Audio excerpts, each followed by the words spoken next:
Assalamualaikum warahmatullahi wabarakatuh. Halo anak-anak semua, gimana nih kabarnya hari ini? Oke, semoga kita semua dalam kondisi yang fit, prima, dan sehat walafiat ya. Nah, di pembelajaran kali ini bertemu lagi dengan Ibu Nuzla. Pertemuan kali ini kita akan mempelajari materi kelas 4, tema 5, pahlawanku, subtema 2, pahlawan kebanggaanku. Nah, pembelajaran kali ini merupakan lanjutan dari pembelajaran dari subtema 1 yang sudah dibawakan oleh Ibu Elis. Langsung aja kita mulai pembelajaran kita kali ini. Nah, ketika masa kerajaan ini sudah mulai melemah, masuklah agama Islam di wilayah Indonesia. Nah, siapa ya yang mempunyai peran penting di masa kerajaan Islam? Sultan Hasanuddin. Sultan Hasanuddin ialah raja dari kerajaan Islam Gorontalo di Makassar, Sulawesi Selatan. Ia dijuluki sebagai ayam jantan dari timur oleh Belanda karena kegigihannya dan keberaniannya untuk melawan Belanda. Ia membela kepentingan kerajaannya dan kepentingan rakyatnya dengan gigih. Ia berusaha menegakkan kedaulatan dan memperluas wilayah kerajaan. Ia berhadapan dengan Arupalaka yang merupakan Raja Bone yang dibantu oleh Belanda. Sultan Hasanuddin dikenal sebagai orang yang arif dan bijaksana. Sultan Hasanuddin berusaha menggabungkan kekuatan kerajaan-kerajaan kecil yang ada di sekitar kerajaannya untuk melawan Belanda. Nah, karena perjuangan dan jasa-jasanya, nama Sultan Hasanuddin diabadikan loh sebagai nama jalan dan universitas di Makassar, Sulawesi Selatan. Pemerintah juga bahkan menganugerahkan gelar pahlawan nasional kepada Sultan Hasanuddin. Selanjutnya ada Sultan Agung, Sultan Besar. Sultan Agung ini merupakan salah satu raja yang terkenal dan hidup pada masa kerajaan Islam. Beliau adalah Raja Mataram. Sultan Agung ini memerintah antara tahun 1613 sampai dengan 1645. Nah, di bawah kepemimpinannya, Mataram semakin berkembang menjadi kerajaan yang terbesar di Jawa dan Nusantara pada saat itu. Nah, selain dikenal gigih melawan Belanda, Sultan Agung juga diketahui sebagai budayawan. Sultan Agung ini memberi perhatian besar pada kebudayaan Mataram. Beliau memadukan antara kalender Hijriah yang dipakai di pesisir utara dengan kalender Saka yang masih dipakai di pedalaman. Sultan Agung ini juga dikenal sebagai penulis naskah sastra gending. Sultan Agung juga menetapkan bahasa Bagongan sebagai bahasa yang harus digunakan oleh bangsawan dan pejabat di lingkungan keraton untuk menghilangkan kesenjangan. Nah, pahlawan yang selanjutnya adalah pahlawan yang ketiga, ada Kapitan Pattimura.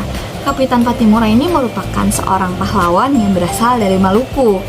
Beliau lahir pada tanggal 8 Juni 1783. Nah, Pattimura ini bangkit memimpin rakyat Maluku melawan kekejaman Belanda.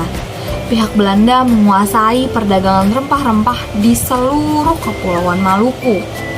Rakyat diharuskan menjual hasil pertaniannya dengan sangat murah dan bahkan harus menyerahkan beberapa bahan pangan kepada Belanda.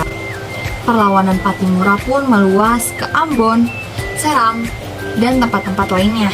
Setelah berulang kali kalah melawan pasukan Pattimura, Belanda pun akhirnya meminta bantuan pasukan dari Jakarta.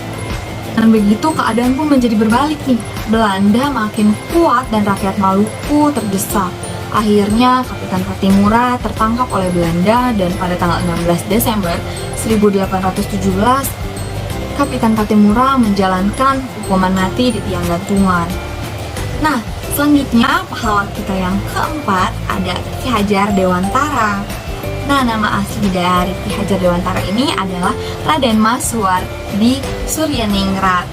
Beliau lahir di Yogyakarta pada tanggal 2 Mei 1889. Raden Mas Suwardi Suryaningrat menamatkan pendidikan dasarnya di Yogyakarta dan sempat melanjutkan pendidikannya di Stovia. Yang Stovia itu merupakan sekolah kedokteran di Jakarta yang didirikan khusus untuk orang Indonesia. Kemampuannya untuk Kemampuannya dalam berbahasa Belanda digunakannya untuk menulis kritikan-kritikan terhadap pemerintahan Belanda. Pada tanggal 3 Juli 1922, Ki Hajar Dewantara mendirikan perguruan Taman Siswa yang merupakan sekolah nasional pertama bagi rakyat Indonesia. Taman Siswa ini merupakan bentuk nyata loh dari perjuangan melawan penjajah, karena beliau yakin bahwa pendidikan ini akan membantu mencapai tujuan, yaitu kemerdekaan bangsa Indonesia. Nah, jasa dari Ki Hajar Dewantara ini sangatlah besar dalam dunia pendidikan. Dengan begitu, beliau mendapatkan gelar sebagai Bapak Pendidikan Nasional dan pada tanggal lahirnya yaitu 2 Mei diperingati sebagai Hari Pendidikan Nasional.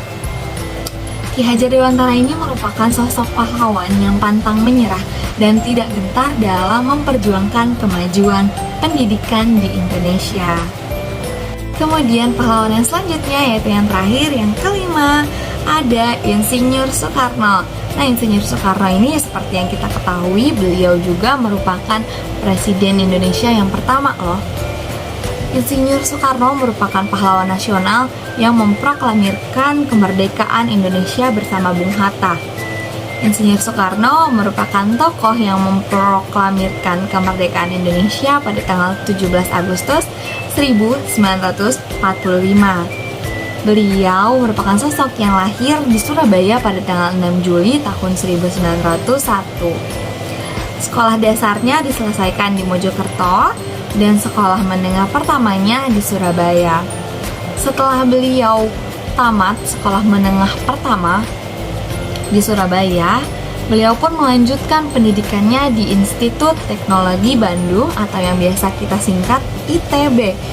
Insinyur Soekarno atau yang biasa lebih akrab kita panggil sebagai Bung Karno merupakan perjuangan pemersatu bangsa. Selalu dikenal dan dihormati bangsa Indonesia dan bangsa-bangsa lain di dunia. Karena selama sepanjang hayatnya, Bung Karno ini telah menyumbangkan seluruh tenaga serta pikirannya untuk mempersatukan bangsa Indonesia agar menjadi bangsa yang besar, yang hidup dalam masyarakat yang berkeadilan dan berkemakmuran serta bebas dari segala penindasan. Upaya Bung Karno untuk menciptakan masyarakat berkeadilan dan juga berkemakmuran sejalan dengan sila kelima Pancasila, yaitu keadilan sosial bagi seluruh rakyat Indonesia. Nah, itulah tadi kelima pahlawan kebanggaanku dari subtema 2. Semoga materi hari ini dapat kalian serap dengan maksimal dan bermanfaat tentunya. Mungkin sekian pembelajaran yang dapat Ibu sampaikan. Sampai bertemu di pembelajaran selanjutnya.